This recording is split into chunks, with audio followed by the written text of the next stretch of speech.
And cooler on and off showers through the morning. A breezy afternoon ahead and a high of 62. 53 at O'Hare. Next news at 7. Chicago's Morning Answer with Dan and Amy continues next on AM 560. The Answer. Listen to AM 560, The Answer, online at 560theanswer.com, on the AM 560 mobile app, and your Alexa-powered smart speaker, on TuneIn, iHeart, and radio.com. Let freedom ring this afternoon at 2 with Sean Hannity on AM 560, The Answer. Top of the morning, Dan and Amy, and federal law enforcement is following some of the money. Sir Major Page, the founder of a Black Lives Matter group in Atlanta, arrested by the FBI on fraud and money laundering charges, accused of misappropriating $200,000 in donations he solicited through Facebook on behalf of Black Lives Matter of Greater Atlanta. Yeah. Wow, that's a lot of money. He spent the money on personal items generated from donations he received. Of course. There were without any real relationship to the activism of some sort. Yeah. Just follow the money. I mean, it also speaks to the sort of money that's sloshing around with all the corporate support. Black Lives Matter, the formal umbrella organization, the Black Futures Lab that's being operated by Marxists in conjunction with the Chinese Progressive Alliance out of San Francisco, which is a pro-Chinese communist organization. I mean, this is some crazy connections here. And the hope is, because some of these individuals and some of these organizations, not just Black Lives Matter organizations, but Antifa and others, as Attorney General Barr said, are right up against the line, if not over it, when it comes to sedition. And so hopefully there is more federal scrutiny of how the money is, where the money is coming from, how it's being spent, who's doing the spending, and to the extent they run afoul of the law, accountability for doing so. The debate tomorrow night, here's one thing I would like to see President Trump do. And it means getting preemptive on race. Remember, Joe Biden has said the rationale for his candidacy. Why are you running? The why are you running answer from Joe Biden is what? Charlottesville. Oh, that's right. When he saw that. When he repeats the myth that when the president said there are some fine people among white supremacists and white nationalists, I said, Joe, you have to get into this race and save the country, or words to that effect. I hope he goes right after the premise of Joe Biden's entire candidacy, because if you attack the premise successfully, then and you shake the foundation, then the whole thing comes tumbling down. And it would be a great moment to see Trump say, this is what you've said is the basis for your running. And let me tell you something. I don't appreciate it. It's not true that I said that. It's not true that's who I meant when I was talking about some fine people. You know that. Your entire party knows it, but you've continued to repeat this lie about me and about my concern for Black Americans, Latino Americans, all Americans. And let me tell you something. On the merits, here's what I've done, and in conjunction with senators like Tim Scott and others, anybody who wanted to participate in advance of some of the real quality of life, economic security concerns that Black Americans have in this country, and go through criminal justice reform, go through support for historically Black colleges, go through the opportunity zones piece, and then talk about what he wants to do prospectively in that vein to build on those accomplishments in his first term. I just love to see him take what is perceived to be a weakness, and it shouldn't be, and make it a strength. For more on this, we're pleased to be joined by Diante Johnson, president of the Black Conservative Federation, Black Voices for Trump advisory board member, and a Chicago native as well. Diante Johnson, thanks for joining us. Appreciate it. Hey, Dan and Amy, how are you guys? Good. So tell me what you think of my idea. Are you gonna run that up the flagpole? You better say you like it. You gonna run that up the flagpole? Get it over to the debate team? I think it's a little bit too late for that, but yeah, right. Well, the mainstream media was reporting that Biden has spent the last 3 days pretty much locked in a room, practicing, debating, people playing the role of Trump. What has President Trump been doing to get ready for tomorrow's debate? Talking to the American people. Yeah. The president, I don't think he has much to worry about being in the room with Joe Biden. I think Joe Biden has more to worry about being in the room with President Trump.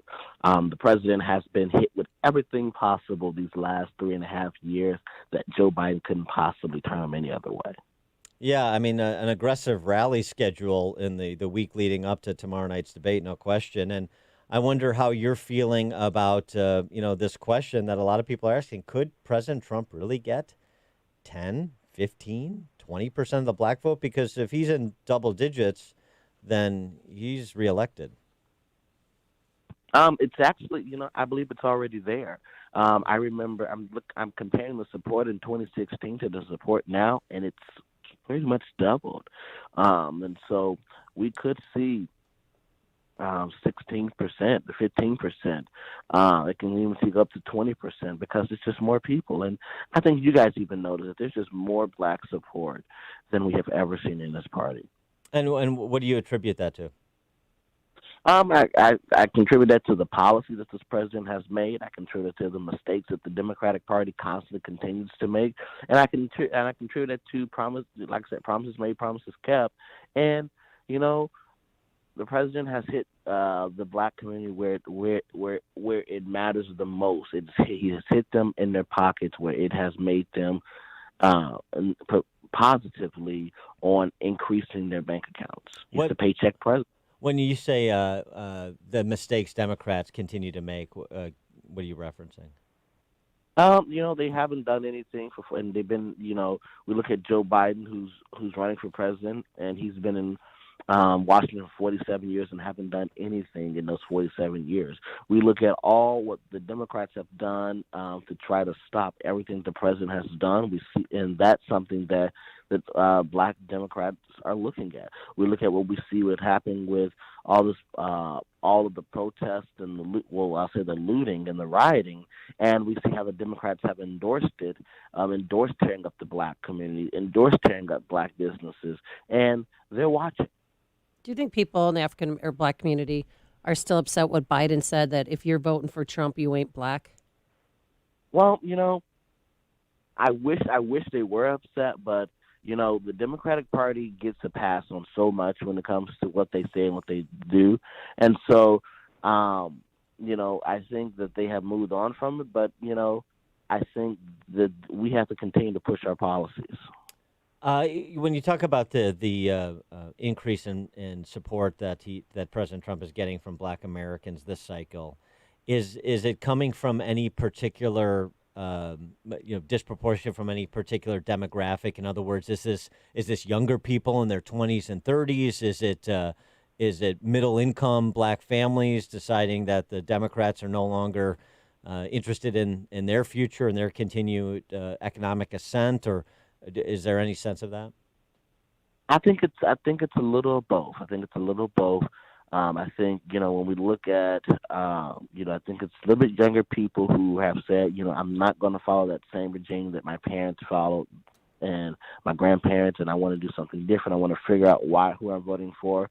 And I think it's, you're talking to the 401k users. You're talking to the people who likes a civil society. You're talking to the people who are black business owners. And so I think it's a good mixture of people who are supporting this president. What about Kamala Harris? Do you think that moved the needle at all Joe Biden's way when he picked her as his VP?